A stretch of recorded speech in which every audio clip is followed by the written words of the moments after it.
খুশি হলে প্রশংসা করতে হয় কার? তাহলে সমস্ত জড়তা, হীনতা, দুর্বলতা, অক্ষমতা, বিষণ্ণতার ঊর্ধ্বে উঠে আমার মনে আমার সৃষ্টিকর্তার শিখানো ভাষায় সকলে মন উজাড় করে একবার শুকরিয়া আদায় করছি। সকলে বলছি আলহামদুলিল্লাহ।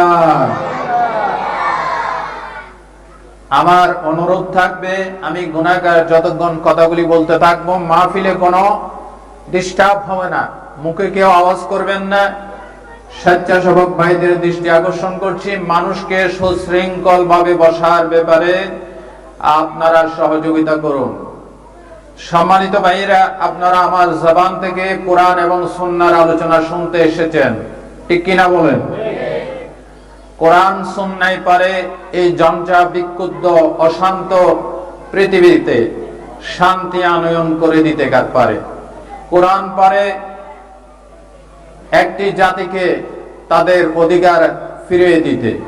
কোরআন পারে শ্রমিক, মেহনতি জনতা, নারী, পুরুষ সকলের অধিকার ফিরিয়ে দিতে পারে। শুধু ইসলাম, শুধু কোরআন, শুধু আমার নবী। কথা ঠিক কিনা বলেন? আমি সেই কোরআন থেকে আপনাদের সামনে কথা বলবো ইনশাআল্লাহ। সকলে বলেন ইনশাআল্লাহ। কোরআন হচ্ছে মহাবিশ্বের মহাবিশ্বয়। কোরআনের কথা যতই বলতে থাকবো শুধু শুনতে ইচ্ছে করবে, কিন্তু কোরআনের কথা কোনোদিন শেষ হবে না। কি বলেন, শেষ হবে? আল্লাহ রাব্বুল আলামিন কোরআন শরীফের ভিতরে বলেছেন, নবী আপনি বলে দেন, قُلْ لَوْ كَانَ الْبَحْرُ مِدَادًا لِكَلِمَاتِ رَبِّي لَنَفِدَ الْبَحْرُ قَبْلَ أَن تَنفَدَ كَلِمَاتُ رَبِّي وَلَوْ جِئْنَا بِمِثْلِهِ مَدَدًا। আল্লাহ তাআলা বলেন, নবী আপনি বলে দেন, আমার রবের কালামের ব্যাখ্যা লেখার জন্য তামাম পৃথিবীর সমুদ্রের পানি, মহাসমুদ্রের পানি যদি কালি হয়ে যায়, আর তাই দিয়ে যদি আমার রবের কালামের ব্যাখ্যা লেখা শুরু হয়ে যায়, লিখতে লিখতে সমুদ্রের পানি, মহাসমুদ্রের পানি শেষ হয়ে যাবে, আমার আল্লাহ রব্বুল আলামিনের কালামের ব্যাখ্যা লেখা শেষ হবে না। সাগরের জলকে কালি করে, গাছের পাতাকে খাতা করে, তোমার মহিমা লেখা শেষ হবে না, যদিও লিখি প্রভু জীবন ভরে। আল্লাহু আকবার। আল্লাহর কথা বলা, আল্লাহর কথা শোনা, আল্লাহর কোরআনের ব্যাখ্যা বিশ্লেষণ কোনদিন শেষ হবে না। সেই কোরআন থেকে, সেই সুন্নাহ থেকে আজকে আলোচনা করব। প্রিয় ভাই সব, নবী করিম সাল্লাল্লাহু আলাইহি ওয়াসাল্লাম আমাদের আদর্শ, আমাদের মডেল। নবী ছাড়া, নবীর সুপারিশ ছাড়া কেউ জান্নাতে প্রবেশ করতে পারবে না। নবীজি যদি আমাদেরকে জান্নাতে ঢুকান তো ঢুকতে পারবো, আর নবীর পারমিশন ছাড়া আমরা তো দূরের কথা, কোন নবী রাসূলও জান্নাতে ঢুকতে পারবে না। আজকে আমি বলতে চাই, নবী করিম সাল্লাল্লাহু আলাইহি ওয়াসাল্লাম হাদিস শরীফে বলেছেন, 6 প্রকারের ব্যক্তি এমন আছে যাদেরকে নবীজি নিজেই জান্নাতের জামিনদার হয়েছেন। বলেন সুবহানাল্লাহ। কয় প্রকার? সকলে বলুন, কয় প্রকার? 6 প্রকার। সেই 6 প্রকারের ভিতরে আমরা অন্তর্ভুক্ত হতে পারছি কিনা, আমরা আছি কিনা, আর আজকের আলোচনা শুনলে ক্লিয়ার হয়ে যাবে ইনশাআল্লাহ। এই হাদিস কানা সিলসিলায়ে সহিহার ভিতরে, সহিহ ইবনে হিব্বানের ভিতরে এবং বাইহাকি শরীফের ভিতরে এই হাদিস কানা এসেছে। আল্লাহর নবী সাল্লাল্লাহু আলাইহি ওয়াসাল্লাম ইরশাদ করেন, হযরত উবাদা ইবনে সামিত রাদিয়াল্লাহু তাআলা আনহু থেকে বর্ণিত, তিনি বলেন আল্লাহর নবী বলেছেন, ইতমানু লি সিত্তাম মিন আনফুসিকুম আদমাল্লাহুল জান্নাহ। আল্লাহর নবী বলেন, ও আমার উম্মতেরা, তোমরা যদি আমাকে 6টা বিষয়ের জামিনের গ্যারান্টি দিতে পারো, 6টা বিষয়ের জামিন আমার কাছে দিতে পারো, আমি মুহাম্মদ সাল্লাল্লাহু আলাইহি ওয়াসাল্লাম তোমাদের জন্য জান্নাতের জামিনদার হয়ে যাব। বিশ্বনবী বলেন, নাম্বার 1, উসদুকু ইযা হাদাসতুম।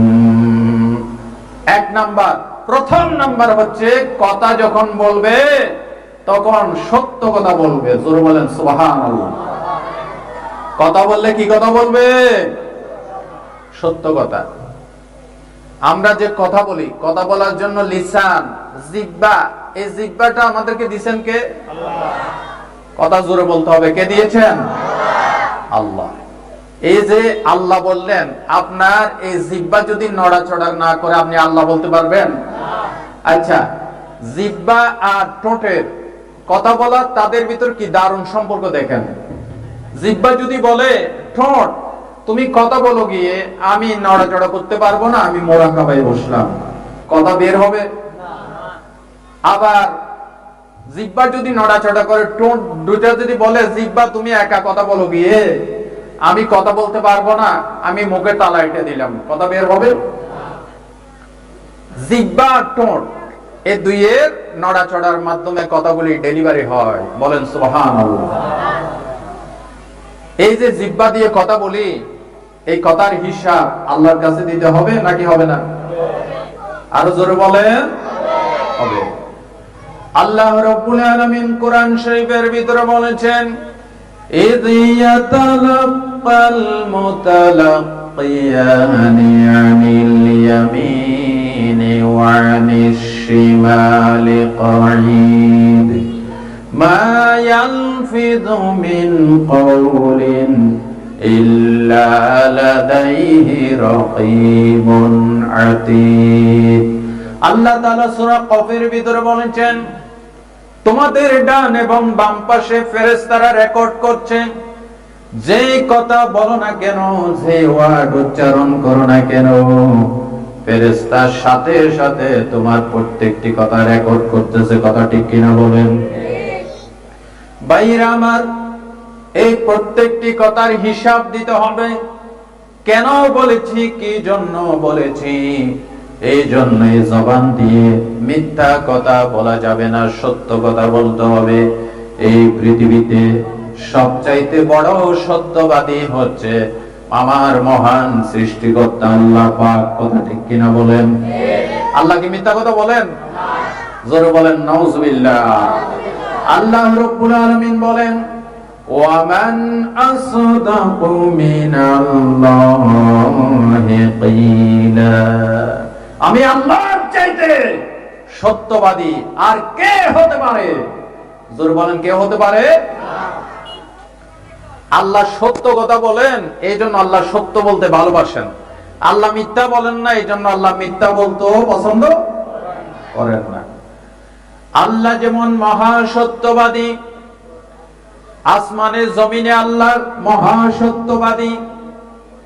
এই পৃথিবীর বিশ্ববাসীর ভিতরে আল্লাহ রাব্বুল আলামিন সবচাইতে বড় সত্যবাদী করে পাঠিয়েছেন আমাদের নবীকে। কথা ঠিক কিনা বলেন? আমার নবীর মতো এত বড় সত্যবাদী পৃথিবীতে আর কেউ ছিল না, অতীতে আসবে না। আরব জাহানের সেই কাফের মুশরিকেরা বিশ্ব নবীর সত্যবাদিতা দেখে তারা বলেছিল সাদিকুল মাসদুক, মহা সত্যবাদী। এই গোটা পৃথিবীর এই রঙ্গমঞ্চে যত রাজনৈতিক নেতা এসেছে, কবি এসেছে, দার্শনিক এসেছে, সাহিত্যিক এসেছে, কলামি এসেছে, বুদ্ধিজীবী এসেছে, যদি তাদের জীবনীটা যদি পর্যালোচনা করা হয়, জরিপ করা হয়, তাহলে বুড়ি বুড়ি মিথ্যা তাদের জীবনে পাওয়া যাবে। কথা ঠিক কিনা বলেন? কিন্তু একমাত্র ব্যক্তি আমার নবীজি মুহাম্মদ সাল্লাল্লাহু আলাইহি সাল্লামের জীবনে পর্যালোচনা যদি করা হয়, নবুয়তের জীবনের আগে নবুয়তের জীবন সবগুলি যদি এক করা হয়, আমার নবীর জীবনে একটি মিথ্যা কথা পাওয়া যাবে? আরো জোরে বলেন, পাওয়া যাবে? আমি যদি আপনাদেরকে জিজ্ঞাসা করি 63 বছর হায়াতের ভিতরে জীবনে একটি মিথ্যা কথা বলেন নাই, তার নাম কি? জোরে বলেন, তার নাম কি? হে রাসূল, হে রাসূল, হে রাসূল, হে রাসূল, তোমার শানে কবি কবিতা বানাই, তোমার প্রেমে ভোরে পাখি গান গাই। কি জাদু, কি মধু, কি জাদু, কি মধু, সবাই যে হয়েছে ব্যাকুল। হে রাসূল, হে রাসূল, জোরে হে রাসূল, হে রাসূল, দরায় এসে তুমি জ্বেলেছ আলো, দূর করেছ যত আঁধার কালো। কি রবি, কি শশী, কি রবি, কি শশী, সবাই যে হয়েছে ব্যাকুল। হে রাসূল, হে রাসূল, মারহাবা বলেন। আমার নবীর চাইতে এত মহা সত্যবাদী পৃথিবীতে অন্য কোন মানুষ। পৃথিবীতে বহুত নেতার নাম আমরা শুনেছি, বহুত কিছু করে ফেলেছে, কিন্তু ইনকোয়ারি করলে দেখা যায় তার জীবনের অধিকাংশ কাজকর্ম মিথ্যার উপর নির্ভরশীল। কথা ঠিক কিনা বলেন? আমার নবী 63 বছরের হায়াতের ভিতরে একটি মিথ্যা কথা বলেন, যার কারণে শুধু মুসলিম নয়, শুধু নারী পুরুষ নয়, শুধু বাংলাদেশ নয়, মক্কা মদিনা নয়, ইউরোপ আমেরিকা নয়, গোটা পৃথিবীর সমস্ত খ্রিস্টানেরা পর্যন্ত আমার নবীর বসি প্রশংসা করেছেন। জোরে বলেন সুবহানাল্লাহ। এনসাইক্লোপিডিয়া ব্রিটানিকাতে লেখা হয়েছে, as a religious teacher, as a founder, as a leader, as a ruler, as a lawgiver, as a lawmaker, as a justice, as a commander, Muhammad is the superpower, superman of the world. জোরে বলেন সুবহানাল্লাহ। একজন আইনবিদ হিসেবে, একজন শিক্ষক হিসেবে, একজন ধর্মীয় নেতা হিসেবে, একজন কমান্ডেন্টশিপ হিসেবে, যুদ্ধের সেনাপতি হিসেবে, অল সাইড বিবেচনায় আমার নবীর মতো শ্রেষ্ঠ অতীতও কেউ ছিল না, বর্তমানেও কেউ নাই, ভবিষ্যতেও। জোরে বলেন সুবহানাল্লাহ। আল্লাহ নিজে সত্য কথা বলেন, এই জন্য আল্লাহ সত্যবাদীদেরকে কি করেন? ভালোবাসেন। আমরা কি সত্য কথা বলবো নাকি মিথ্যা কথা বলবো? জোরে সবাই বলেন। সত্য কথা বলতে আমরা রাজি আছি। আপনি আর আমি যখন সকাল বেলায় ঘুম থেকে উঠি, তখন আপনার জিহ্বার কাছে গোটা বডির অঙ্গ প্রত্যঙ্গ সবগুলি জিহ্বার কাছে অনুনয় বিনয় করে বলে, কি বলে জানেন? তিরমিজির বর্ণনায় বিশ্বনবী বলেছেন, ইজা আসবাহা ইবনু আদম তুকাফিরুল লিসানা ফাইন্নাল আরদা কুল্লাহা তুকাফিরুল লিসান ফাতাকুলু ইত্তাকিল্লাহা ফিনা। আপনি যখন ভোরবেলায় সকাল বেলায় ঘুম থেকে জাগ্রত হয়ে যান, আপনার হাত পা, আপনার বডির প্রত্যেকটি অঙ্গ প্রত্যঙ্গ জিহ্বাকে বলে, ও জিহ্বা, তোমার কাছে আমরা বিনীতভাবে ফরিয়াদ করি, তোমার কাছে আমরা শিকায়েত করি, আমাদের ব্যাপারে তুমি জিহ্বা সতর্ক হও। তুমি জিহ্বা যদি সত্য পথে চলো, গোটা বডি সত্য পথে চলবে। কথা ঠিক কিনা বলেন? তুমি জিহ্বা যদি বাঁকা পথে চলো, গোটা বডি বাঁকা পথে চলতে বাধ্য হবে। কথা ঠিক কিনা বলেন?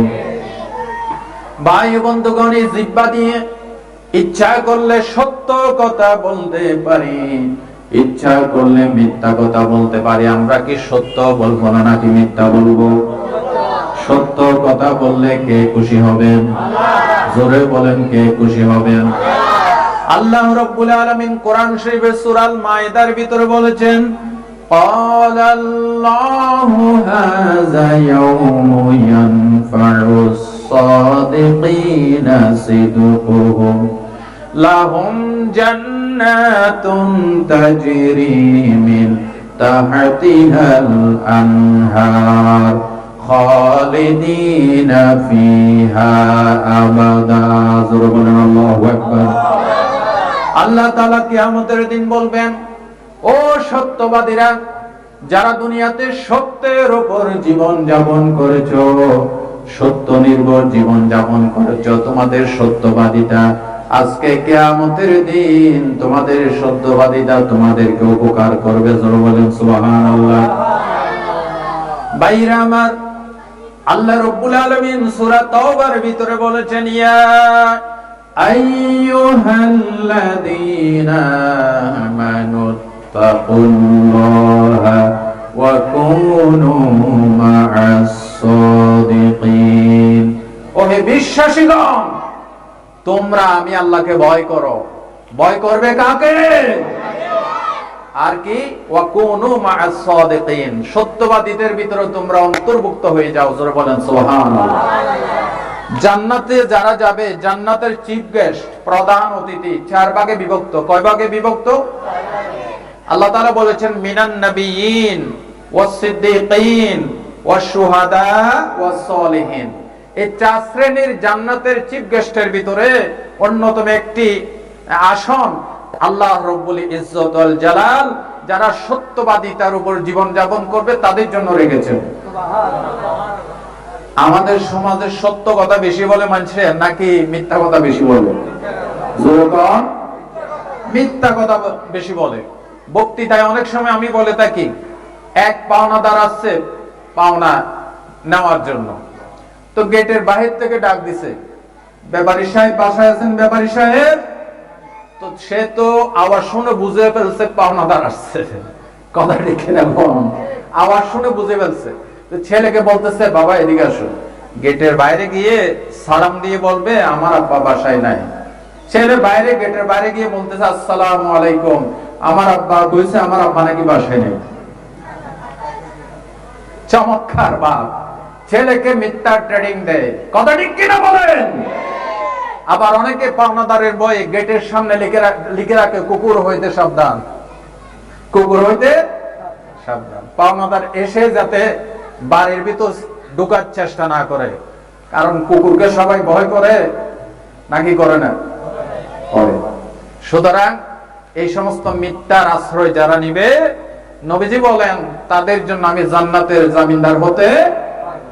নবীজি বলেছেন 6টা জিনিসের জামানত আমাকে দিবে, আমি মুহাম্মদ সাল্লাল্লাহু আলাইহি ওয়াসাল্লাম তোমাকে হাত ধরে জান্নাতে প্রবেশ করাবো। এর ভিতরে 1 নম্বর কি? সত্য কথা বলতে হবে। তিরমিজির বর্ণনায় বিশ্বনবী বলেছেন, ইন্নার রাজুলা লা ইয়াতাকাল্লামু বিল কালিমাতি লা ইয়ারা বিহা বাসান ইয়াহবি বিহা 70 খরিফান ফিন্নার। বিশ্বনবী বলেছেন, বান্দা অনেক সময় জিহ্বা দিয়ে এমন মারাত্মক মিথ্যা কথা বলে, বান্দা মনে করে কোনো অসুবিধা নাই। আমরা মনে করি না, আরে মিথ্যা কথা একটা কইছে, কি অসুবিধা নাই। আল্লাহ বলে, আল্লাহর নবী বলেন অসুবিধা কি হয়েছে শোনো, ইয়াহবি বিহা 70 খরিফান ফিন্নার। এই একটি মিথ্যা কথা, খারাপ কথা বলার কারণে 70 বছর জাহান্নামে থাকা লাগবে। নাউযুবিল্লাহ। এই কয়েকজন কইছেন নাউযুবিল্লাহ? আপনারা কথা বুঝেন না? কয় বছর? একটি মিথ্যা কথা বলার কারণে কত বছর জাহান্নামে থাকতে হবে? জোরে বলেন নাউযুবিল্লাহ। আজকের মাহফিলে ওয়াদা হোক, জীবন যাবে মিথ্যা বলবো না ইনশাআল্লাহ। জোরে বলেন ইনশাআল্লাহ। রাজি আছি? এই জবান দিয়ে সত্য কথা চলবে, সত্য কথা চলবে। এই জবান দিয়ে আল্লাহ জিকির চলবে, আল্লাহর স্মরণ চলবে। জোরে বলেন সুবহানাল্লাহ। আপনি হাটে যাচ্ছেন, বাজারে গেছেন, হাটে গেছেন, বাসে চড়ে ঢাকা যাচ্ছেন, জবান চলবে, জবানে জিকির চলবে কার? আরো জোরে। সাইয়েদনা আবু হুরায়রা রাদিয়াল্লাহু তাআলা আনহু একটি গাছ রুখছিলেন, বৃক্ষরোপণ করছিলেন। নবীজি এসে বললেন, আবু হুরায়রা তুমি কি করতেছো? বলে, ইয়া রাসূলুল্লাহ, আমি একটি খেজুর গাছ রোপণ করতেছি। বিশ্বনবী বলেন, আবু হুরায়রা, আমি কি তোমাকে এর চাইতে আরো ভালো একটা বৃক্ষ রোপণ করার সংবাদ দেব নাকি? হযরত আবু হুরায়রা বলেন, ইয়া রাসূলুল্লাহ, অবশ্যই বলেন। আল্লাহর নবী বলেন, আবু হুরায়রা তাহলে তুমি পড়ো, কুল সুবহানাল্লাহ ওয়ালহামদুলিল্লাহ ওয়া লা ইলাহা ইল্লাল্লাহু ওয়াল্লাহু আকবার। আল্লাহর নবী বলেন, আবু হুরায়রা, এই চারটা বাক্য যদি তুমি পড়ো, বিকুল্লি ওয়াহিদাতিন ইউগরাসু লাকা শাজারাতুন ফিল জান্নাহ। আবু হুরায়রা, প্রত্যেকটি বাক্যের বিনিময় জান্নাতের ভিতরে আল্লাহ রাব্বুল আলামিন তোমার জন্য একটা একটা গাছ রোপণ করবেন। বলেন আল্লাহু আকবার। ও ভাইরা, তাহলে জবান দিয়ে মিথ্যা কথা বলা যাবে না, সর্বদা সত্য কথা বলতে হবে। এবং এই জবান দিয়ে প্রশংসা চলবে কার? আরো জোর বলেন, প্রশংসা কার? সুবহানাল্লাহ আলহামদুলিল্লাহ লা ইলাহা ইল্লাল্লাহ সুবহানাল্লাহ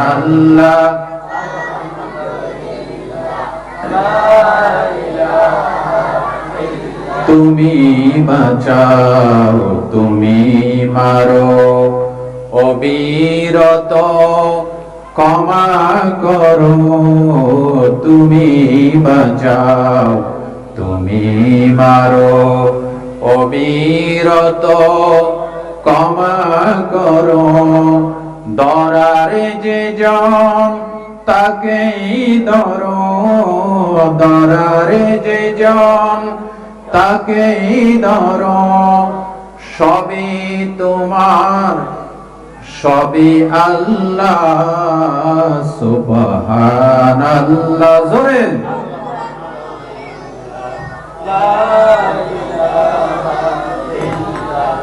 জোরে সরে বলেন আলহামদুলিল্লাহ। তাহলে এক নাম্বার নবীজি বলছেন, 6টা জিনিসের জামানত দিবা, আমি তোমাদের জন্য জান্নাতের জামিনদার হব। শুনলাম কয়টা? জোরে বলেন, কয়টা শুনেছি? সেটা কি? আমরা কখনো এই জবান দিয়ে মিথ্যা কথা বলবো না। জোরে বলেন ইনশাআল্লাহ। দ্বিতীয় নাম্বার, নবীজি বলেছেন, ওয়া আউফু ইযা হাত্তুম, ওয়াদা পূরণ করবে। যখন কারো সাথে ওয়াদা করবা, ওয়াদা কি করবে? পূরণ করবে। ওয়াদার বরখেলাপ করা যাবে না। কারণ ওয়াদা আবার দুই রকম, একটা হচ্ছে আল্লাহর সাথে ওয়াদা, আল্লাহর সাথে চুক্তি, আর একটা হচ্ছে বান্দার সাথে চুক্তি। ওয়াদা কয় রকম? দুই রকম। একটা কার সাথে?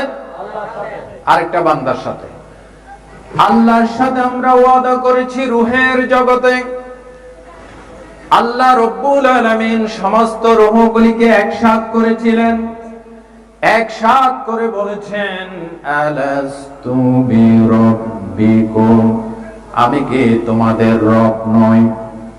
আমি কি তোমাদের প্রতিপালক নই? সকলে একযোগে বলেছিলেন, ক্বালু বালা, কেন নয়, অবশ্য আপনি আমাদের রব। আল্লাহ রূহের জগতে আমাদের থেকে স্বীকৃতি নিয়েছেন, জমিনে আসার পর আল্লাহ ছাড়া আর কারো বিধান মানা যাবে? ওয়াদা নিছেন কে? আল্লাহ। আল্লাহ রাব্বুল আলামিন সূরাতুল ইয়াসিনের ভিতরে কথাটা তুলে ধরেছেন, আলাম আ'হাদ ইলাইকুম ইয়া বানি আদম আল্লা তা'বুদুশ শাইতানা ইন্নাহু লাকুম আদুউম মুবিন। আল্লাহ তাআলা বলেন, ওহে আদম সন্তানেরা, আমি কি তোমাদের থেকে ওয়াদা নেই নাই তোমরা আমি আল্লাহ ছাড়া কারো গোলামি করো না, আমি আল্লাহ ছাড়া কারো আইন মেনো না, শয়তানের গোলামি করো না। কারণ হচ্ছে শয়তান তোমাদের প্রকাশ্য দুশমন। শয়তান আমাদের প্রকাশ্য কি? শয়তানকে দেখেন তো আল্লাহ বললেন প্রকাশ্য দুশমন। তার মানে কি? তার মানে হচ্ছে শয়তান আমাদের বাবারে আমাদের মায়েরে প্রথমে ল্যাংটা করে ছাড়ছে, ঠিক কিনা? জান্নাতে আমাদের বাপ আদম আলাইহিস সালাম, আমাদের মা হাওয়া আলাইহিস সালাম। শয়তানের আমাদের বিরুদ্ধে সর্বপ্রথম ষড়যন্ত্র ছিল কি? কাপড় চোপড় ফেলে ল্যাংটা করা, ঠিক কিনা? এই যে শয়তান লাগছে, আল্লাহ যখন জান্নাত থেকে বিতাড়িত করছে, আল্লাহকে বলেছে, শয়তানের চ্যালেঞ্জ দিছে, ক্বালা ফাবিইজ্জাতিকা, আল্লাহ তোমার ইজ্জতের কসম, তোমার মহত্বের কসম, লা উগবিয়ান্নাহুম আজমাইন, এই তোমার বনি আদমের সমস্ত মানুষগুলিকে আমি ওয়াসওয়াসা দিয়ে সবগুলিকে গোমরাহ করে ছাড়বো। জোরে বলেন নাউজুবিল্লাহ। তাহলে শয়তানকে যদিও দেখা যায় না, শয়তান প্রকাশ্যে আমাদের আল্লাহর সাথে ঘোষণা দিয়ে আমাদের বিরুদ্ধে ময়দানে নামছে। এই জন্য আল্লাহ বলেন শয়তান তোমাদের জন্য প্রকাশ্য শত্রু। জোরে বলেন শয়তান আমাদের বন্ধু নাকি দুশমন? আরো জোরে বলেন আমাদের বন্ধু নাকি দুশমন? আমাদের বন্ধু কে? আল্লাহ। তাহলে একটা ওয়াদা করেছি আল্লাহর সাথে যে জমিন আসার পর আল্লাহ ছাড়া কারো গোলামি করা যাবে। কিন্তু আমরা আল্লাহ ছাড়া অন্য কারো গোলামি করি কিনা? পীরের গোলামি করি কিনা? নেতার গোলামি করি কিনা? মানুষের গোলামি করি কিনা? না, আল্লাহ ছাড়া কারো গোলামি করা যাবে। গোলামি চলবে শুধুমাত্র কার? ইবাদত করি মোরা এক আল্লাহর, বিনিময়ে পেতে চাই তাহারি দিদার। ইখলাসে তাকে যদি হৃদয়ে সবার, পাবই পাবই মোরা তাহারি দিদার। ইবাদত করি মোরা এক আল্লাহর। ইবাদত হবে শুধু এক আল্লাহ। একটা ওয়াদা। আরেকটা ওয়াদা বান্দার সাথে বান্দার ওয়াদা। আল্লাহর নবী বলেছেন, ওয়া আউফু ইজা আহাদতুম, যখন ওয়াদা করবে ওয়াদা ভঙ্গ করা যাবে না। আল্লাহ রাব্বুল আলামিন কোরআন শরীফে বলেছেন, ওয়া আউফু বিল আহদি ইন্নাল আহদা কানা মাসউলা।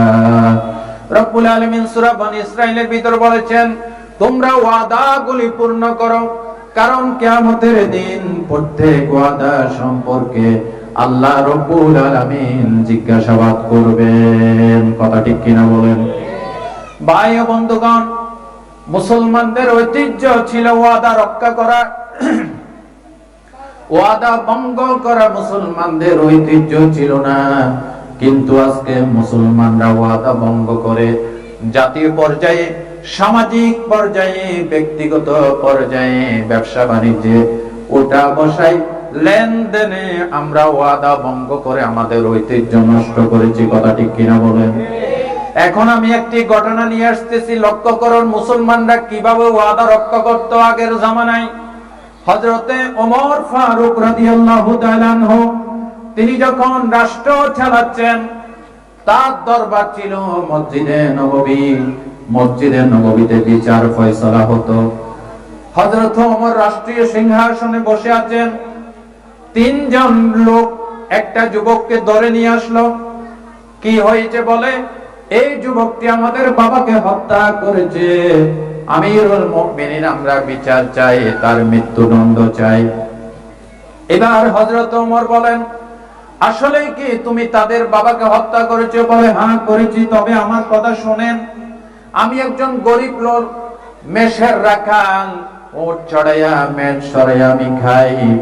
আমার একটা ওট বাগানে চড়তেছিল, তাদের বাবার ক্ষেতে প্রবেশ করলো, তাদের বাবার বাগানে প্রবেশ করে বাগান থেকে কিছু খেয়েছিল, আমার উটটা আমি নিয়ে আসতে গেছি। এরপরও তাদের বাবা এসে বিরাট একটা পাথর খণ্ড উঁচু করে আমার উটের মাথার উপর মেরে দিল, সাথে সাথে আমার উটটা জায়গায় মারা গেল। আমি এটা সহ্য করতে পারি নাই, আমি এটা সহ্য করতে পারি নাই। ওই ইটটা আমি তুলে তাদের বাবার মাথার উপর মেরে দিলাম। জীবনের শেষ চিৎকারে বাগানকে প্রকম্পিত করে তুললো, সাথে সাথে মারা গেল। আমিরুল মুমিনিন বলেন, বেকুব যুবক, তুমি যদি আমার কাছে বিচার দিতে, তোমার উটের মূল্য আমি পরিশোধ করে দিতাম। তাকে হত্যা করতে গেলে কেন, এখন তো তোমার মৃত্যুদণ্ড হবে। যুবক বলে, আমিরুল মুমিনিন, আমি রাজি আছি, তবে আমাকে 3 দিনের সময় দেন। জোরে বলেন, কয়দিন? 3 দিনের সময় দেন। আমার বাবাই দুনিয়াতে নাই, আমার মা আরেকজনের কাছে বিয়ে বসেছে, আমার একটা ছোট্ট ভাই আছে।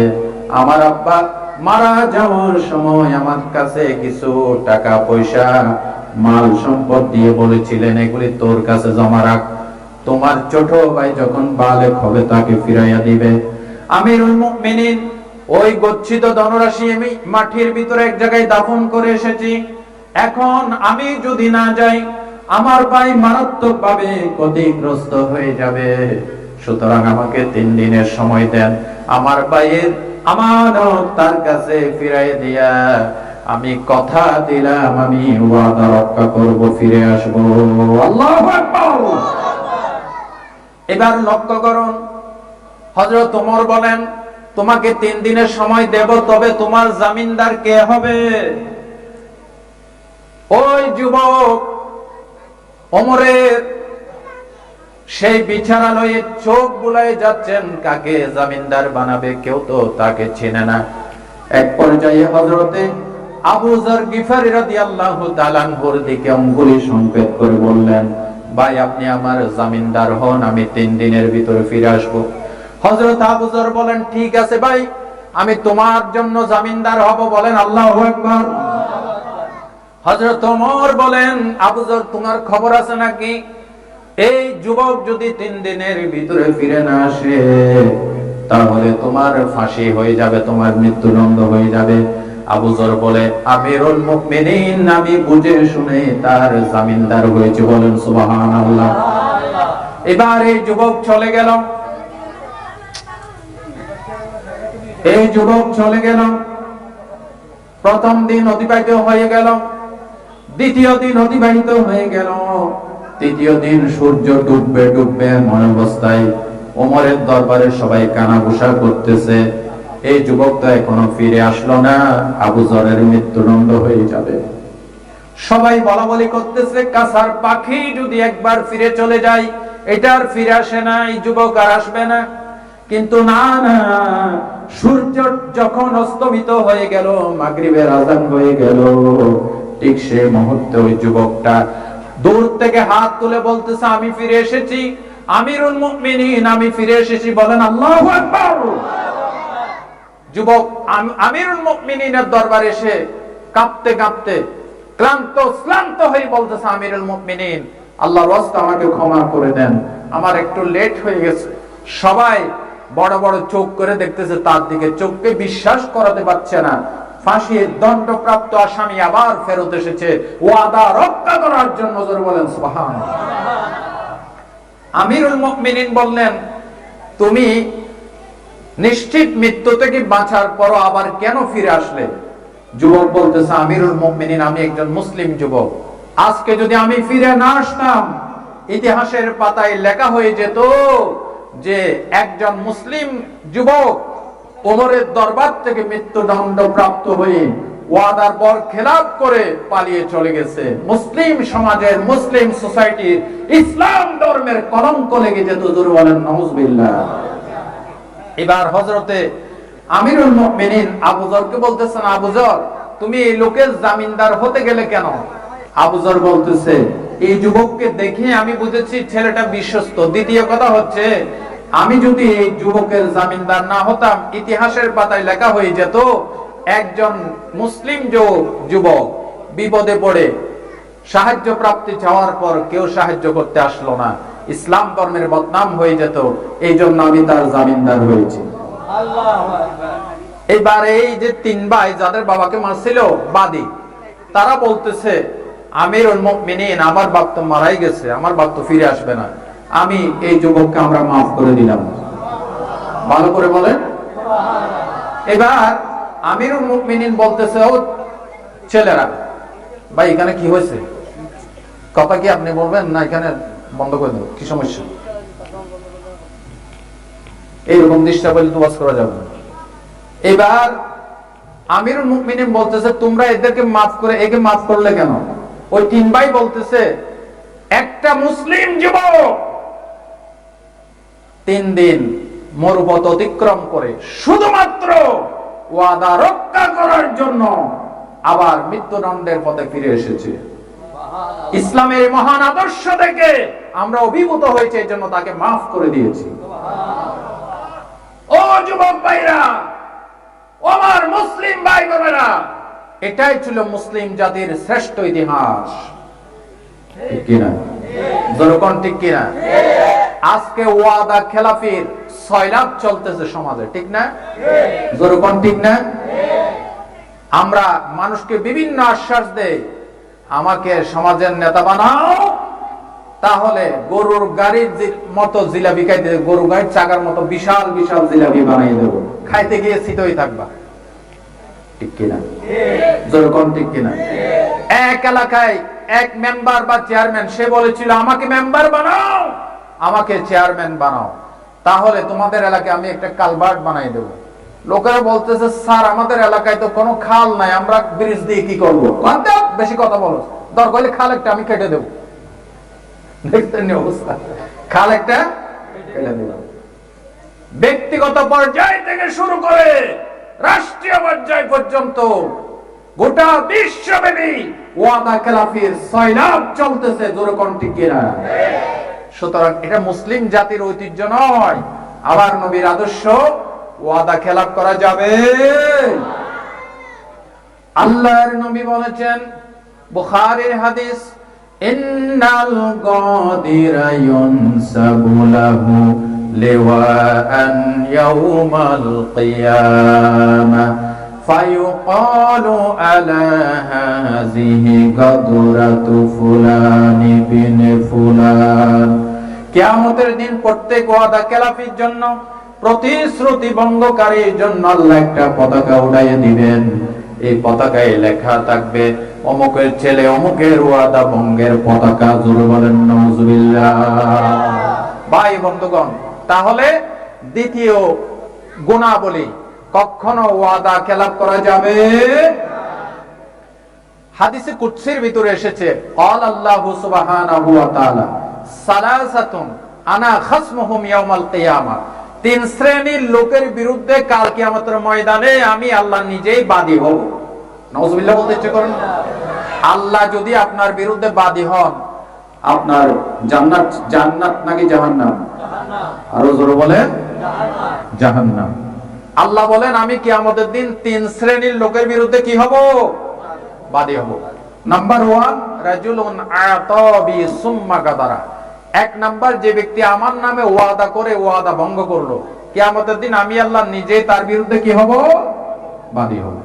দ্বিতীয় নাম্বার, রাজুলুন বাআ হুররান ফাকালা সামানাহু। ওই লোক, যে লোক স্বাধীন মানুষকে বেচা কিনা করে তার মূল্য ভোগ করলো। বাংলাদেশে মানুষ আদম ব্যাপারী আছে না নাই? যেরকম আছে না নাই? মানুষকে গুম করে, লুট করে, মানুষকে বেচা বিক্রি করে, পাচার করে, এই ধরনের ঘটনা আছে নাকি নাই? আছে। বিশ্বনবী বলেছেন, আল্লাহ তাআলা বলেছেন, কিয়ামতের দিন যারা মানুষ বেচে, স্বাধীন মানুষকে বিক্রি করে টাকা ভোগ করলো, আমি তার বিরুদ্ধে বাদী হব। 3 নাম্বার, আল্লাহ তাআলা বলেছেন, রাজুলুন ইস্তাজারা আজিরান ফাস্তাওফা মিনহু ওয়া লাম ইউতা আজরাহ। ওই ব্যক্তি, যে ব্যক্তি কোন মানুষকে শ্রমিকের কাজে লাগাইলো, তার থেকে 100% কাজ বুঝে নিল, কিন্তু তার বেতনটা পুরোপুরি দিল না। আল্লাহ কিয়ামতের দিন এই 3 ব্যক্তির বিরুদ্ধে আল্লাহ নিজেই বাদী হবেন। জোরে বলেন নাউজুবিল্লাহ। তাহলে এতগুলি কোরআন হাদিস থেকে আমি একটা একটা দলিল দিলে সারা রাত চলে যাবে, আমি ওইদিকে যাচ্ছি না। তাহলে দ্বিতীয় নাম্বার কোয়ালিটি, কখনো ওয়াদা খেলাপ করা যাবে। 3 নাম্বার বিশ্বনবী বলেছেন 6টা জিনিসের জামানত আমাকে দিলে আমি জান্নাতের জামিনদার হয়ে যাব। বিশ্বনবী বলেছেন 3 নম্বরের গুণাবলী হবে ওয়াআদুল আমানাতা ইযা তুমিনতুম। যখন কারো আমানত তোমাদের কাছে গচ্ছিত রাখা হয়, আমানতের খেয়ানত করো না। জোরে বলেন সুবহানাল্লাহ। আমানতের খেয়ানত করা যাবে? একটা লোক আপনার কাছে 1 লক্ষ টাকা আমানত রাখছিল, বলছিল ভাই 1 বছর পরে এসে আমি নিয়ে যাব। 1 বছর পরে যখন আসছে, ভাই এই টাকা তো আমি খরচ করে ফেলছি, আচ্ছা দেবো অমুক মাসে অমুক দিন, এই যে ডেটের উপর ডেট দিতে আছে। এটা কি আমানত রক্ষা করা হলো নাকি খেয়ানত হলো? খেয়ানত। কথা বুঝে আসছে? আমানতের খেয়ানত করা যাবে? আল্লাহ রাব্বুল আলামিন কোরআন শরীফের ভিতরে বলেছেন ইন্নাল্লাহা ইয়া'মুরুকুম মান তু'আদ্দুল আমানাতি ইলা আহলিহা। আল্লাহ তাআলা বলেন, আল্লাহ তোমাদেরকে নির্দেশ করেছেন যার যার আমানত তার প্রাপ্য হকদারের কাছে পৌঁছায় দিবা। নির্দেশ করেছেন কে? আল্লাহ। ভাই ও বন্ধুগণ, আমানতের খেয়ানত করা যাবে না। বিশ্ব নবী এই পৃথিবীতে সবচাইতে আমানতদার ব্যক্তি, জীবনে কারো আমানতের তিনি খেয়ানত করেন নাই। কথা ঠিক কিনা বলেন? আরব জাহানে তখনও তিনি নবী হন নাই, তখনও তিনি বালক। লোকেরা বিশ্ব নবীর বিশ্বস্ততা দেখে, আমানতদারি দেখে সবাই লকব দিল আল আমিন, আল আমিন। সুবহানাল্লাহ বলুন। সুবহানাল্লাহ। আল আমিন। সকলে রাসূল করিম সাল্লাল্লাহু আলাইহি ওয়াসাল্লামকে যারা শত্রু ভাবতো, তারাও রাসূলের কাছে টাকা পয়সা কি রাখতো? জমা রাখতো। কিন্তু তাদের নেতা, তারা নেতা বানাইছিল আবু জেহেলকে। নাউজুবিল্লাহ বলেন। এখনো এমন মুসলমান আমাদের সমাজে আছে, ইসলামকে খুব ভালো লাগে, বিশ্বস্ত ব্যক্তি, নামাজি ব্যক্তি, তার কাছে টাকা জমা রাখে, কিন্তু সমর্থনের ব্যাপার আসলে তখন গাঁজাড়ি জোয়াড়িকে আমরা সমর্থন করি। জোরে কোন ঠিক কিনা? তারা জানতো আবু জেহেল যদিও আমাদের লিডার, কিন্তু আবু জেহেলের কাছে টাকা পয়সা জমা রাখলে লুটপাট হয়ে যাবে। জোরে কোন ঠিক কিনা? এই জন্য সেই আরব জাহানের রাসূলের শত্রুগুলি রাসূলকে আলামিন বলে রাসূলের কাছে টাকা পয়সা জমা রাখছিল। রাসূল কি তাদের আমানতের খেয়ানত করেছেন? না। আজকে হিজরতের নির্দেশ হয়েছে, রাসূলুল্লাহ আজকে মক্কা থেকে মদিনায় চলে যাবেন। সেই মুহূর্তে রাসূলুল্লাহ ইচ্ছে করলে তাদের টাকা পয়সা সবগুলি নিয়ে মদিনায় চলে যেতে পারতেন আবু বকর সিদ্দিককে নিয়ে। রাসূলুল্লাহ তা করলেন না। হযরত আলীকে ডাকলেন, ডেকে বললেন, আলী, এই যে আমার ঘরের চতুর্পাশে ঘেরাও দিছে, রাঙ্গা তরবারি নিয়ে আসছে, এরা আমার শত্রু, এদের টাকা পয়সা আমি মুহাম্মদ সাল্লাল্লাহু আলাইহি ওয়াসাল্লামের কাছে গচ্ছিত আছে, আমানত। খবরদার আলী, এই টাকা পয়সাগুলি আমি তোমার কাছে দিয়ে গেলাম, কালকে সকাল বেলায় যার যার আমানত তার কাছে ফিরাই দিবা।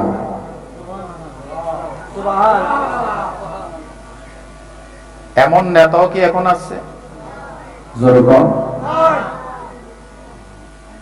আমি যদি আপনাকে মারতে আসি, আপনি যদি আমাকে মারতে আসেন, তাহলে আমাদের চরিত্র তো এখন এইটাই যে তার 1 লক্ষ টাকা আমার কাছে জমা আছে, আর টাকা দেওয়া তো দূরের কথাই, আমাকে মারতে আসছে, এর টাকা পয়সা নিয়ে ভাগি।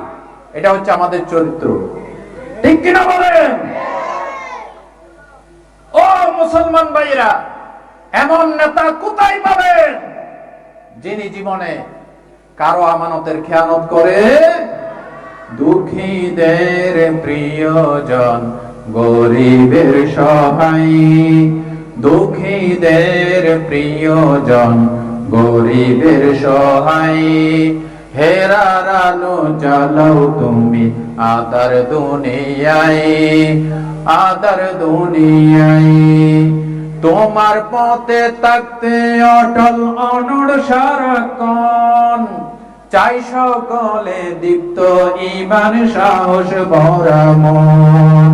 তাই তো হাজার বাধা ঠেলে কাবার ঠিকানাই, কাবার ঠিকানাই।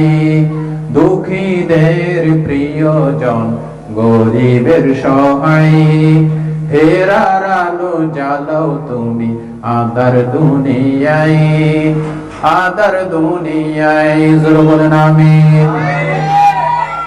ভাই বন্ধুগণ, আমার নবীর মতো এরকম আমানতদার দ্বিতীয় আরেকজন আছে? আমানত অনেক প্রকার আছে। ব্যক্তিগত আমানত, সামাজিক আমানত, রাষ্ট্রীয় আমানত, আছে না নাই? হযরত আবু বকর সিদ্দিক রাদিয়াল্লাহু তাআলা আনহু, তিনি 2 বছর খেলাফতের রাষ্ট্রীয় দায়িত্ব পালন করেছেন, আমানতের খেয়ানত করে নাই। হযরত আবু বকর সিদ্দিক বিদায় হয়ে যাবেন, তার যখন অসুস্থতা বেড়ে গেল, হযরত আবু বকর সিদ্দিক তার কন্যা আয়েশাকে ডেকে বলেছিলেন, আয়েশা রে, আমার কাছে রাষ্ট্রীয় কোষাগারের 2টি দাসী, একটা উট আছে, এবং আমি রাষ্ট্রীয় দায়িত্ব থাকাকালীন সময় কিছু সরকারি ভাতা গ্রহণ করেছিলাম। আমার ইন্তেকালের পর আমার পিঠে বাটি বিক্রি করে হলো আমার এই টাকাগুলি রাষ্ট্রের কাছে প্রত্যাপন করে দিবে। সুবহানাল্লাহ। আয়েশা শোনো, আমার ইন্তেকালের পর রাষ্ট্রের পক্ষ থেকে দেওয়া 2টা দাসী এবং একটা উট রাষ্ট্রের কাছে ফিরিয়ে দিবা। জোরে বলেন সুবহানাল্লাহ। ভাই ও বন্ধুগণ, হযরতে আবু বকর সিদ্দিক রাদিয়াল্লাহু তাআলা আনহু সাকরাত যখন বেড়ে গেল, হযরতে আয়েশাকে বললেন, আয়েশা রে, তুমি বারবার কোরআন শরীফের ওই আয়াতটা পড়তে থাকো। কোন আয়াত? ওয়াজাআত সাকরাতুল মাউত যালিকা মা কুনতা মিনহু তাহিদ। আল্লাহু আকবার। সাকরাতুল মাউত অবশ্যই আসবে, যে সাকরাতুল মাউত থেকে তোমরা পালাইয়ে থাকতা। জোরে বলেন সুবহানাল্লাহ। আয়েশাকে বললেন, আয়েশা বারবার এটা পড়তে থাকো। আর তিনি হযরত আবু বকর সিদ্দিক বারবার পড়তেছেন, রব্বি তাওয়াফানি মুসলিমান ওয়া আলহিকনি বিস-সালিহিন। আয় আল্লাহ, তুমি আমাকে মুসলমান অবস্থায় মৃত্যু দাও এবং সালেহ বান্দাদের ভিতরে আমাকে শামিল করে নাও। জোরে বলেন আমিন। আমিন। হযরত আবু বকর এই আয়াতগুলি বারবার পড়তেছেন আর বারবার জিজ্ঞাসা করেন, আয়েশা রে, আজকে কি বার? বলে, আজকে সোমবার। বাবা, সোমবারের কথা কেন জিজ্ঞাসা করেন? হযরত আবু বকর বলেন, আয়েশা রে, আল্লাহর নবী সোমবারে ইন্তেকাল হয়েছে, আমার ইচ্ছা হচ্ছে আজকে সোমবার দিন সন্ধ্যা হওয়ার আগে আগে আল্লাহ রাব্বুল আলামিন যেন আমি আবু বকরকে তলব করে নেই। ভাই বন্ধুগণ, আল্লাহ যেন আবু বকরের দোয়া কবুল করে ফেলেছেন। সেদিন সন্ধ্যা হওয়ার সাথে সাথে হযরতে আবু বকর এই দুনিয়া থেকে বিদায় হয়ে যায়। আল্লাহর নবী ইন্তেকালের সময় নবীজির বয়স ছিল 63 বছর। তারিখে ঐতিহাসিকরা লিখতেছে, হযরত আবু বকর ইন্তেকালের সময় হযরতে আবু বকরের বয়স ছিল 63 বছর। বলেন সুবহানাল্লাহ। ভাই ও বন্ধুগণ, আমানতদার দেখতে চান, নবীর দিকে দেখেন। আমানতদার দেখতে চান, আবু বকরের দিকে দেখেন। সেই রকম আমানতদার হতে হবে।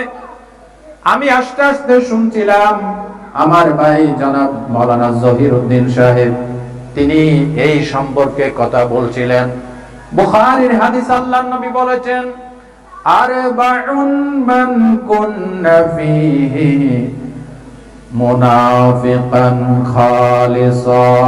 যার কাছে 4টা দোষ থাকবে সে একবারে খালিস মুনাফিক, গ্যাজেটেড মুনাফিক। কয়টা দোষ? জোরে বলেন। 4টা দোষ। নাম্বার 1, রাসূলুল্লাহ বলছেন,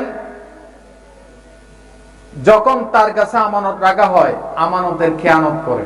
জোরে বলেন নাউজুবিল্লাহ। আর কি করে? যখন কথা বলে তখন মিথ্যা কথা বলে। কয়টা হলো? 2টা। 3 নাম্বার, যখন ওয়াইজা আহাদা গাদারা, যখন ওয়াদা করে, ওয়াদা কি করে? ভঙ্গ করে। 3 নাম্বার, চতুর্থ নাম্বার, এটাও হাদিসে আসে নাই, বুখারী হাদিসে আসছে, ওয়াইজা খাসামা ফাজারা, ওয়াইজা খাসামা ফাজারা, ঝগড়া করলে অশ্লীল কথা বলে, গালিগালাজ করে। জোরে বলেন নাউজুবিল্লাহ। গালিগালাজ করে যে এরকম মুসলমান সুহিসাব আমাদের এই সমাজে নাই? আছে। জোরে কম আছে। ওরে গালিগালাজ শুনলে চট্টগ্রাম আর সিলেট এই দুই ডিস্ট্রিক্টের কথাবার্তা গালিগালাজ যখন শুরু করে, আমার মনে কেরামান কাদেমিনও কলম লিখে বন্ধ করে বসে থাকে, এরা কয় কি লেখুন কি? ঠিক কিনা? জোরে কোন ঠিক কিনা? আমি আবার চট্টগ্রামের বদনামি করতেছি না, আসেনি কিছু গালিগালাজ, স্পেশাল আঞ্চলিক গালিগালাজ চট্টগ্রামে সিলেটে বিভিন্ন ডিস্ট্রিক্টে আসেনি? জোরে কোন গালি দেওয়া কি জায়েজ আছে? রাসূলুল্লাহ বলেছেন, ইজা কাযাবাল আবদু তাবাআদাল মালাকু মাইলান মিন নাতনি মা জাবি। গালি তো দূরের কথা, বান্দা যখন একটা মিথ্যা কথা বলে, জবানে ফেরেশতা আছে, এই জবানের ফেরেশতা মিথ্যার এত দুর্গন্ধ বের হয়, এত দুর্গন্ধ বের হয়, এই ফেরেশতা 1 মাইল দূরে চলে যায়। দেখছেন? নাউজুবিল্লাহ কইতে পারেন? এরকম মরা মুসলমান নিয়ে তো ওয়াজ করা যাবে না। নাউজুবিল্লাহ যেরকম মিথ্যার দুর্গন্ধ ফেরেশতা কয় মাইল দূরে চলে যায়? 1 মাইল। গালিগালাজ করা যাবে? মিথ্যা কথা বলা যাবে? তাহলে 3 নাম্বার পয়েন্ট, যখন কেউ আমানত রাখবে, আমানতের খেয়ানত করা যাবে না। 4র্থ নম্বর, বিশ্বনবী বলেছেন, তোমরা লজ্জাস্থানের হেফাজত করবে। বিশ্বনবী সাল্লাল্লাহু আলাইহি ওয়াসাল্লাম একই হাদিসে বলেছেন, ওয়ায়াহফাযু ফুরুজাকুম, তোমরা তোমাদের লজ্জাস্থানের হেফাজতের গ্যারান্টি যদি আমি নবীকে দাও, আমি তোমাদের জন্য জান্নাতের জামিনদার হয়ে যাব। এখন তাকে দেখেন তো, বাংলাদেশ সহ গোটা বিশ্বব্যাপী হোটেলে হোটেলে এই লজ্জাস্থানের ব্যভিচার হয় নাকি হয় না? আরো জোরে কম হয়। আল্লাহ রাব্বুল আলামিন সূরাতুল মুমিনুনের ভিতরে জান্নাতে যাওয়ার জন্য 8টা কোয়ালিটি বয়ান করেছেন। আল্লাহ রাব্বুল আলামিনের ভিতরে একটা কোয়ালিটি বলেছেন, ওয়াল্লাযীনা হুম লিফুরুজিহিম হাফিজুন, যারা নিজেদের লজ্জাস্থানের হেফাজত করবে, আমি মুহাম্মদ সাল্লাল্লাহু আলাইহি ওয়াসাল্লাম গ্যারান্টি দিলাম, আমি তার জান্নাতের জামিনদার হয়ে যাব। আর আল্লাহ বলেছেন জান্নাতে যাওয়ার জন্য 8টা কোয়ালিটি, এর ভিতরে একটা কোয়ালিটি হবে যারা নিজেদের লজ্জাস্থানকে হেফাজত করবে, ইল্লা আলা আজওয়াজিহিম আও মা মালাকাত আইমানুহুম ফাইন্নাহুম গায়রু মালুমিন, তবে হ্যাঁ, নিজের দাসী অথবা স্ত্রী ছাড়া অন্য কোথাও এই লজ্জাস্থানের প্রয়োগ করা যাবে না। পৃথিবীর 2য় বৃহত্তম মুসলিম দেশ এই বাংলাদেশে চট্টগ্রামের আভিজাত্যপূর্ণ হোটেলে, কক্সবাজার সহ ঢাকার বড় বড় হোটেলগুলিতে, নামি দামি হোটেলে এই লজ্জাস্থানের অপব্যবহার, জানাবে বিচার হয় নাকি হয় না? আওয়াজ তো কম হয় কিনা বলেন? আজকের মাহফিল থেকে আমরা ঘৃণা জানাই, ধিক্কার জানাই যারা রাতের অন্ধকারে টাকার বিনিময় পুরুষের সাথে নারী, পুরুষের সাথে আর পুরুষ নারীর সাথে দেহ ব্যবসা করে। জোরে চিল্লায়ে বলেন নাউজুবিল্লাহ। এরকম দেহ ব্যবসায়ী আমাদের দেশে আছে না নাই? আছে না? বুড়ি বুড়ি হয়ে গেছে। এরকম দেহ ব্যবসা করে মদের দোকান বানিয়ে গড়কানাকে, যার বেডরুম থেকে শুরু করে একেবারে টয়লেট পর্যন্ত ইয়াবা দিয়ে, মদ দিয়ে, জুয়া দিয়ে ভরপুর ছিল। কিন্তু দুঃখের বিষয়, আইনের আওতায় আসার পরও আইনের ফাঁক ফোকর দিয়ে আবার বের হয়ে গেছে। ঠিক কিনা? আমরা চাই জেনার সাথে, দেহ ব্যবসার সাথে, জুয়ার সাথে, ইয়াবার সাথে যারা জড়িত, রাষ্ট্রীয় ব্যবস্থাপনায় তাদের দৃষ্টান্তমূলক শাস্তি চাই। আপনারা শাস্তি চান কিনা? শাস্তি চান কিনা? কারা কারা চান হাত তোলেন।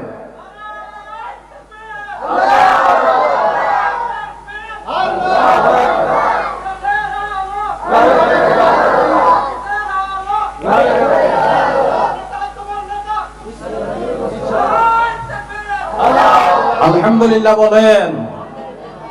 তাহলে লজ্জাস্থানের হেফাজত, করতে হবে। আমার এই দেশে জেনা করলে কোনো সমস্যা নাই, কিন্তু কেউ যদি দুইটা বিয়ে করে, দেখছেন দুইটা বিয়ে করছে, দেখছেন তিনটা বিয়ে করছে, ঠিক কিনা? দেদারসে হোটেলগুলিতে প্রতিদিন নতুন নতুন মেয়ের সাথে ছেলের সাথে জেনা ব্যভিচার চলবে, তাতে কারো কোনো আপত্তি নাই। কিন্তু একটা লোকে যদি, একটা হুজুর যদি দুইটা বিয়ে করে, তিনটা বিয়ে করে, হুজুরদের তো এখন দোষ বেশি বাংলাদেশে, জনগণ ঠিক কিনা? আলেমদের দশা হয়েছে সেই গাদাওয়ালার মতো। কিরকম? এক গাদাওয়ালা তার ছেলেকে নিয়ে বাজারে যাচ্ছে, তো বাবা গাদার পৃষ্ঠে বসে আছে, ছেলেটা টানতে টানতে যাচ্ছে। লোকেরা বলছো দেখছেন কিরকম বেয়াদব ছেলে, বাবারে উপরে কিরকম নির্দয় বাপ, নিষ্ঠুর বাপ, ছেলেটাকে টেনে দড়ি ধরাই দিচ্ছে আর গাদার উপর বসে সে যাচ্ছে। এটা শুনে বেচারা গাদা থেকে নেমে গেল, ছেলেটারে বসাইলো, ছেলেটাকে বসাই, এরপরে বাবা দড়ি ধরে টানতে টানতে যাচ্ছে। লোকেরা কতদূর গেছে বলতেছে দেখছেন কিরকম নির্দয় বাপ, নিষ্ঠুর বাপ। হ্যাঁ, ছেলেটার বেয়াদব ছেলে কিরকম দেখছেন, বাবারে বাবাকে বসাইয়া এরপরে নিজে দড়ি ধরে টানতেছে। এইবার কতদূর গেছে এটা শুনে ছেলে বাপ দুইজনে নামি গেছে। নামার পর এরপরে খালে গাদাই যাচ্ছে দুইজনে দড়ি ধরে। লোকেরা বলছে দেখছেন কিরকম বেকুব মানুষ। গাদার উপরে ছেলেও বসলো না, বাবাও বসলো না, এরা আর গাদার মতো, দুইটা গাদার মতো এই গাদার দড়ি ধরে টানিয়ে নিয়ে যাচ্ছে। এরপরে কতদূর গেছে এটা শোনার পর এবার বাবা ছেলে দুইজনে গাদার উপর চড়ে বসছে। আর কতদূর যাওয়ার পর লোকের বলছে দেখছেন কিরকম নিষ্ঠুর মানুষ, একটা গাদার উপর দুইজনে চাপি বসছে। হ্যাঁ, কিরকম মানুষ দেখছেন? তাহলে এদিকে গেলেও দোষ, এদিকে গেলেও, এখন আলেমদের চারিদিকে দোষ। আলেমরা যদি একটু জোরে হাঁটে, কোথায় দাওয়াত আছে মনে হয়, ঠিক কিনা? আর যদি একটু আস্তে হাঁটে, লোড একটু বেশি হয়েছে মনে হয়, ঠিক কিনা? আলেমরা ইংরেজি কইলেও দেখছেন ইংলিশ কইতেছে, আবার ইংরেজি না কইলেও দোষ, ইংলিশ কইলেও দোষ, ঠিক কিনা? আলেমরা বিয়ে করলেও দোষ, বিয়ে না করলেও দোষ, ঠিক কিনা বলেন?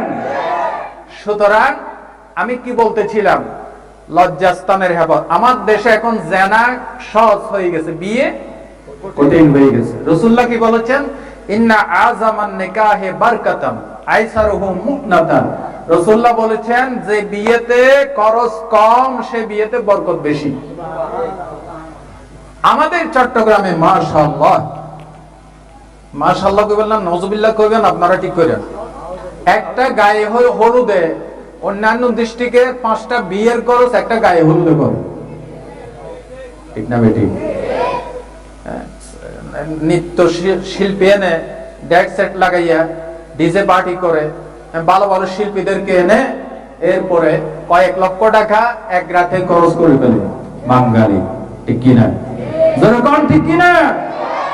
সুতরাং বিয়েকে সহজ করতে হবে। আমার দেশের মা বোনেরা, গার্ডিয়ানরা কই আমার ছেলে এখনো নিজের পায়ে দাঁড়াতে পারে না, এই জন্য বিয়ে করায় না। তো এতদিন কার পায়ে দাঁড়াইছিল, ঠিক কিনা? নিজের পায়ে দাঁড়াতে পারে না। আরে ভাই, আপনার ছেলে বিয়ে, আপনি যদি সঠিক বয়সে আপনার ছেলেকে মেয়েকে বিয়ের বন্দোবস্ত না করেন, এই ছেলে মেয়ে যদি জেনা ব্যভিচারে লিপ্ত হয়, ওয়াল্লাহি আল্লাহর কসম, মা বাবাকে কিয়ামতের দিন আসামির কাঠ গড়ায় দাঁড়াতে হবে, ঠিক কিনা বলেন? বিয়েটাকে সহজ করে দেন। আপনার ছেলে বিয়ে করার জন্য একবারে 20 লক্ষ টাকার মালিক হইতে হবে না। হ্যাঁ, যত সামান্য কিছু ইনকাম করলে ছেলেটাকে বিয়ে করাই দেন, বরকত হবে, ঠিক কিনা? দেখেন না হযরতে মা ফাতেমাতুজ জহরার বিয়েটা কেমন হয়েছে দেখেন। রাসূলুল্লাহর কাছে প্রতিদিন বিয়ের প্রস্তাব আসে মা ফাতেমার জন্য, কিন্তু রাসূলুল্লাহ রাজি হয় না। ওসমানে নিয়ে গেছে প্রস্তাব, ভালো ভালো সাহাবীরা নিয়ে গেছে, রাসূলুল্লাহ রাজি হয় না। এবার সবাই হযরত আলীকে ধরে ঠেলতেছে, কিরে আলী তুমি যাও না, তুমি তো রাসূলের ঘরের 51ভুক্ত একজন সদস্য, তুমি প্রস্তাবটা নিয়ে যাও। ভাই আমি যে বিয়ে করবো, আমার কোনো টাকা পয়সা নাই। লোকেরা যখন ঠেলাঠেলি করলো, হযরত আলী আল্লাহর নবীর দরবারে গিয়ে বসলেন। বিশ্ব নবী বলেছেন, কিরে আলী কি জন্য এসেছো, কিছু বলবে নাকি? হযরত আলী বোবা হয়ে গেলেন, নবীর সামনে কথা বলার আর সাহস করলেন না। এবার বিশ্ব নবী বলেন, আলী রে তুমিও যদি কিছু না বলো, তোমার চেহারা দেখে আমি বুঝে ফেলেছি, আমার মন বলতেছে আলী তুমি যদি আমার কন্যা ফাতেমাকে বিয়ে করো তাহলে আমি আল্লাহর পক্ষ থেকে আল্লাহ এবং আমি রাসূল খুশি হয়ে যাব। হযরত রাসূল যখন এই কথা বললেন, হযরত আলী বলেন ইয়া রাসূলুল্লাহ, আমি বিয়ে কি দিয়ে করব, আপনি আমার খবর জানেন, আমার তো কিছু নাই, মোহরনা দেওয়ার কিছু নাই। হযরত রাসূল বলেন আলী তোমার একেবারে কিছুই নাই? বলে আছে ইয়া রাসূলুল্লাহ, একটি ঘোড়া আর তলোয়ার বর্ম। আল্লাহর নবী বললেন ঘোড়ার তলোয়ার রেখে দাও, জমা রেখে দাও, এখনো যুদ্ধ শেষ হয় নাই, তোমার বর্মটা বাজারে বিক্রি করে তুমি মোহরানার জন্য, বিয়ের জন্য টাকার ব্যবস্থা করো। আল্লাহু আকবার। এই বর্মটা নিয়ে তিনি ছুটলেন বাজারের দিকে। পথিমধ্যে হযরত ওসমান গনির সাথে দেখা, রাদিয়াল্লাহু তাআলা আনহু। ওসমান বললেন ভাই আলী যাও কই? আমি যাচ্ছি। তুমি শোনো নাই? কি রাসূলের কন্যা ফাতেমার সাথে আমার বিয়ে ঠিক হয়েছে। সুবহানাল্লাহ। দেখবেন বিয়ে যখন ঠিক হয়, যুবক যুবতী ছেলেও ঘুমায় না, মেয়েও ঘুমায় না, আনন্দ, ঠিক কিনা? হযরত আলী বলতেছে ভাই ওসমান আপনি শোনেন নাই আমার সাথে নবী কন্যা ফাতেমার সাথে বিয়ে ঠিক হয়েছে? যাও কই? ভাই মোহরানার টাকা নাই, এই বর্মটা যদি বাজারে বিক্রি করি মোহরানার কিছু টাকা জমাইতে পারি তাহলে আমি বিয়ে করতে পারি। হযরত ওসমান বলেন এত কষ্ট করে বাজারে যাওয়ার দরকার নাই, তোমার বর্ম এটা দেখে তো মনে হচ্ছে এত জীর্ণ শীর্ণ হয়ে গেছে, এটা 4 দিরহাম দিয়ে ওকে কিনবে না, কিন্তু আমি তোমার এই বর্মটা 400 দিরহামের উপরে তোমাকে দেব। কয়শো দিরহাম? হযরত আলী এত খুশি হইলেন, 400 দিরহাম নিলেন, গুনে নিয়ে দৌড় দিছে, কারণ বিয়ে ঠিক হয়েছে তো। সুবহানাল্লাহ। দৌড় যখন দিছে, পিছন দিক থেকে ওসমান ডাকে ভাই আলী আলী একটু থামেন থামেন। বলে আবার কি? মুখ মলিন করে বলছে আপনি কি বর্ম ফেরত দিবেন নাকি? কোন ভাই ফেরত দেব না। বর্ম কার? আপনার। টাকা কার? টাকা কোন আমার। ভাই আলী শোনো, টাকা তোমাকে দিলাম, এই বর্মটা তোমাকে দিয়ে দিলাম, দুটাই তোমাকে আমি দান করে দিলাম। জোরে বলেন সুবহানাল্লাহ। এই জন্য বলা হয় হযরত ওসমান গনি। ওসমান বেশি দানশীল ছিলেন। ওইদিকে আমি যাচ্ছি না, লম্বা চড়া অনেক কাহিনী চলে আসবে, আরেকদিন শোনাবো। এই বর্ম আর টাকাটা নিয়ে রাসূলের দরবারে গেলেন, রাসূল ওসমানের জন্য দোয়া করলেন। আলীর সাথে ফাতেমার সাথে বিয়ে হয়ে গেল। মারহাবা বলেন, জোরে বলেন মারহাবা। দেখছেন এত টাকা পয়সার দরকার হয়েছে? গায়ে হলুদ, নাচ গান কিচ্ছু না, জাস্ট একটা বর্ম বিক্রি করে মোহরানার পয়সাটা জমাইছে। রাসূলুল্লাহ খুতবা দিলেন এবং খুতবা শেষে রাসূলুল্লাহ কিছু খোরমা বললেন, বেলাল এই খোরমাগুলি বিতরণ করে দাও। সুবহানাল্লাহ। খোরমা বিতরণ করতে করতে যখন রাসূলুল্লাহর আরেকজন মা উম্মে আইমানের সামনে গেল, একটা খোরমা দিল, হযরত উম্মে আইমান থরথর করে চোখের পানি ছেড়ে দিলেন। আল্লাহর নবী বলেন মাগো আমার কলিজার টুকরা মেয়ে মা ফাতেমার বিয়েতে আপনি কেন কাঁদেন? হযরত উম্মে আইমান বলতেছে বাবা মুহাম্মদ সাল্লাল্লাহু আলাইহি ওয়াসাল্লাম, সাধারণ দুনিয়ার মানুষের বিয়েতে কত দামি দামি খাবার পরিবেশন করা হয়, আমার যে মা জান্নাতের সমস্ত মহিলাদের সরদারিনী হবেন, ওই ফাতেমার বিয়েতে সাধারণ কোরমা বিতরণ হচ্ছে, আমি সইতে পারি না, সেই জন্য আমি কান্দি। আল্লাহর নবী বলেন মাগো আমার কন্যা ফাতেমাকে সাধারণ দুনিয়ার কোন মেয়ের সাথে তুলনা দিবেন না। আম্মা জান আপনার চক্ষু যদি তাকে আকাশের দিকে নজর করে তাকান, আকাশের হাজার হাজার গণিত ফেরেশতারা আমার কন্যা ফাতেমার বিয়ের আনন্দ পালন করতেছে। আল্লাহু আকবার। বিয়েটাকে সহজ করে দেন। অনেক দূরে চলে আসছি। বলছিলাম বিয়ে আমার সমাজে বিয়ে একটা থেকে দুইটা করলে মানুষে বাঁকা চোখে তাকায়, ঠিক কিনা?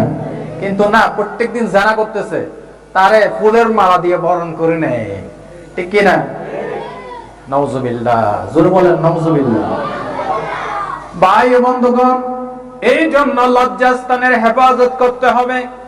আল্লাহর নবী অন্য হাদিসে বলেছেন, রাসূলুল্লাহ বলেছেন, মাইয়াদ মানলি মা বাইনা লাহিয়াইহি ওয়া মা বাইনা রিজলাইহি আদমাল্লাহুল জান্নাহ। আল্লাহর নবী বলেন, যে ব্যক্তি দুটি জিনিসের জামানত হেফাজতের গ্যারান্টি দিতে পারবে, আমি মুহাম্মদ সাল্লাল্লাহু আলাইহি ওয়াসাল্লাম তার জান্নাতের গ্যারান্টি দাতা হয়ে যাব।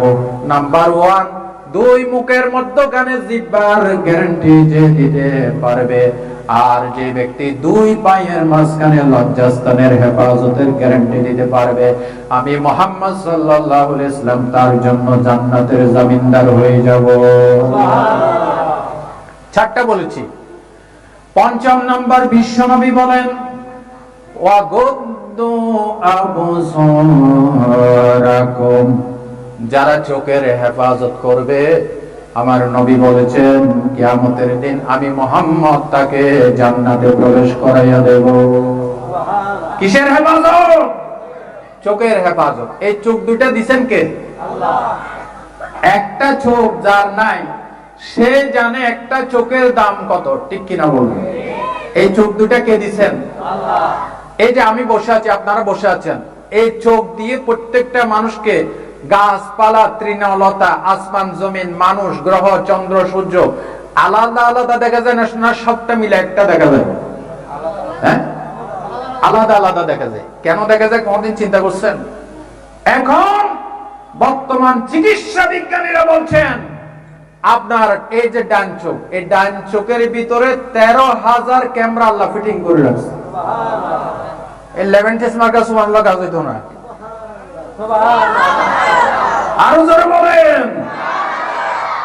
ডান চোখে কয় হাজার ক্যামেরা? 13,000। ঠিক তদ্রুপ চিকিৎসা বিজ্ঞানীরা বলেছেন, আপনার এই বাম চোখে 13,000 ক্যামেরা আল্লাহ ফিটিং করে রাখছে। এই 13,000 ক্যামেরাকে সচল রাখার জন্য আল্লাহ 13 দুগুণ 26,000 তার 1.6 সেন্টিমিটার জায়গা দিয়ে আল্লাহ তাআলা আপনার এই চোখ থেকে পিছনে, মাথার পিছনে নিয়ে গিয়েছেন। 1.6 সেন্টিমিটার তার। এটার দৃষ্টান্ত আমি এখানে কোথাও পাচ্ছি না। এত সূক্ষ্মাতি সূক্ষ্মভাবে আল্লাহ এই তারগুলিকে নিয়ে গিয়েছেন। একটা তারের সাথে যদি আরেকটা তার যদি আকর্ষণ বিকর্ষণ হয়, টাচ লাগে, তাহলে আপনার ব্রেন বাস্ট হয়ে যাবে। আপনি বসে আছেন যে সব উপরে দেখবেন। সুবহানাল্লাহ বলতে ইচ্ছে করে না? এই ব্রেনটাকে, এই চোখটাকে এত সুন্দর করে কে সাজাইছেন? একটা আয়নার সামনে দাঁড়িয়ে একটা নিজের চোখের দিকে দেখলেও তো আল্লাহকে চেনা যায়, ঠিক কিনা? ও বনি আদম, কেন আল্লাহর নাফরমানি করো, আল্লাহর আইনের বিরোধিতা করো? তোমার একটা চোখের দিকে দেখলে বুঝতে হবে কেউ না কেউ ওই চোখটাকে বানাইছে, ঠিক না? আর পৃথিবীতে যত প্রাণীর চোখ আছে, সবচেয়ে বেশি সুন্দর চোখ কাদের? কাদের? মানুষের। তাও একটা সুবহানাল্লাহ বলবেন না? জোরে বলেন আলহামদুলিল্লাহ। আই খুদা বে মিসলে হাই তো क्या तुम्हारा शान है, आई खुदा बेमिसल है तो क्या तुम्हारा शान है, एक कतरा गंदा पानी से मिसले परी करता है। কবি বলতেছেন, আল্লাহ তোমার কুদরতের শান কিভাবে বয়ান করব, তুমি এক কাতরা নাপাক পানি দিয়ে পরীর মতো সুন্দর মানুষ বানাই দিছো। এটা কবির কথা। আসলে তো মানুষ পরীর চাইতে বেশি সুন্দর। লাকাদ খালাকনাল ইনসানা ফি আহসানি তাকওয়িম, we created man in the best of moulds. Allah বলেন, নিশ্চয় আমি মানুষকে সবচেয়ে সুন্দর অবয়বে, সুন্দর গঠন আমি মানুষকে সৃষ্টি করেছি। ও মানুষ, ইয়া আইয়ুহাল ইনসান মা গাররাকা বিরাব্বিকাল কারীম, কিসে তোমার সেই গৌরবান্বিত মহামান্বিত প্রভুর ইবাদত থেকে কিসে তোমাকে গোমরা করে দিল? কথাটি কিনা বলেন। সুতরাং একটা চোখের দাম কেউ দিতে পারবে না। একটা চোখ নষ্ট হয়ে যাক, বাজারে একটা চোখ কিনতে পাবেন না। এই চোখের কথা স্মরণ করায় দিয়া আল্লাহ রাব্বুল আলামিন বলছেন সূরাতুল বালাদের ভিতরে, আলাম নাজআল লাহু আইনাইন ওয়া লিসানান ওয়া শাফাতাইন। বান্দা, আমি কি তোমাকে দুইটা চোখ দেই নাই? কে জিজ্ঞাসা করতেছেন? আল্লাহ। বান্দা, আমি কি তোমাকে দুইটা চোখ দেই নাই? কে দিয়েছেন? আল্লাহ। আল্লাহ। ভাই ও বন্ধুগণ, এই চোখের দৃষ্টি শক্তি সম্পর্কে আল্লাহ কিয়ামতের দিন জিজ্ঞাসা করবেন। আল্লাহ রাব্বুল আলামিন বলেছেন, ইন্নাস সামআ ওয়াল বাসারা ওয়াল ফুআদা কুল্লু উলাইকা কানা আনহু মাসউলা। আল্লাহ তাআলা বলেন, নিশ্চয় তোমার শ্রবণ শক্তি সম্পর্কে, চোখের দৃষ্টি সম্পর্কে, অন্তরের কল্পনা সম্পর্কে কিয়ামতের দিন আমি তোমাদেরকে জিজ্ঞাসা করব। কথা ঠিক কিনা বলেন? চোখ দিয়ে আল্লাহ যা দেখতে নিষেধ করেছেন সেটা দেখা যাবে? দেখা যাবে? রব্বুল আলামিন বলেছেন, ইয়ালামু খাইনাতাল আ'য়ুনি ওয়া মা তুখফিস সুদূর। বান্দা, চোখ দিয়ে কি লুকোচুরি খেলো? সানগ্লাস লাগাইয়া কোন মেয়ের দিকে দেখো, কেউ টের না পেল, একজনে জানেন। তিনি কে? আল্লাহ। জানেন কিনা বলেন? কোন দিকে দেখছো, কেন দেখছো, আমার কাছে জবাব দিতে। দেখেন, চোখ দিয়ে যেমন আল্লাহ পাকের নাফরমানি করা যায়, আবার চোখ দিয়ে আল্লাহকে সবচেয়ে বেশি রাজি করা যায়। চোখের ভিতরে আল্লাহকে রাজি করার জন্য আল্লাহ একটা মেডিসিন দিয়েছেন, পানি, পানি জাতীয়। এটার নাম কি? চোখের জোর কম না, এটা কি? চোখের পানি। হুজুর করতে কইলেন, আল্লাহর নবী তিরমিজির হাদিসে বলেছেন, লাইসা শাইউন আহাব্বা ইলাল্লাহি মিন قطرتين وأسرين قطرة دموع من خشية الله وقطرة دم تهراق في سبيل الله বলেন আল্লাহু আকবার। আল্লাহর নবী বলেন আল্লাহর কাছে দুইটা ফোঁটা বেশি প্রিয়। জোরে বলেন কয়টা? দুইটা ফোঁটা আল্লাহর কাছে বেশি প্রিয়। একটা হলো বান্দা যখন গুনার কথা স্মরণ করে রাতের অন্ধকারে চোখ দিয়ে তরতর করে পানি ছেড়ে দেয়, আল্লাহর নবী বলেছেন এই চোখের পানি ফোঁটা আল্লাহর কাছে বেশি প্রিয়। দ্বিতীয় নাম্বার, জিহাদের ময়দানে বান্দা যখন আল্লাহর দ্বীনের জন্য, কোরআনের জন্য রক্ত ফোঁটা বিলাই দেয়, আল্লাহর নবী বলেছেন এই রক্ত ফোঁটা আল্লাহর কাছে বেশি প্রিয়। বলেন সুবহানাল্লাহ।